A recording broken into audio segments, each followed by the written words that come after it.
2034 সালের মধ্যে বাংলাদেশকে ট্রিলিয়ন ডলারের অর্থনীতি এবং একটি উচ্চ মধ্যম আয়ের দেশে উন্নীত করার লক্ষ্যমাত্রা নির্ধারণ করা হয়েছে।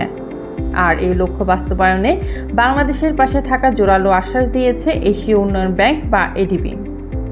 সম্প্রতি বাংলাদেশ সফর শেষে বার্সোসকে দেওয়া এক একান্ত সাক্ষাৎকারে এডিবির দক্ষিণ, মধ্য ও পশ্চিম এশিয়া বিষয়ক ভাইস প্রেসিডেন্ট ইং মিং ইয়াং বলেন, একটি উৎপাদনশীল, বিনিয়োগ নির্ভর ও সহনশীল অর্থনীতি গড়ে তুলতে এডিবি বাংলাদেশের সাথে একসাথে কাজ করে যাবে।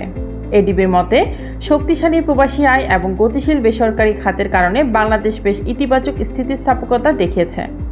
এডিবির পূর্বাভাস অনুযায়ী মূল্যস্ফীতি কমে আসা ও সামষ্টিক অর্থনীতি স্থিতিশীল হওয়ায় আগামী দিনগুলোতে প্রবৃদ্ধি বাড়বে, যা 2026 অর্থবছরে 3.7% এবং 2027 অর্থবছরে 4.5% পৌঁছাতে পারে।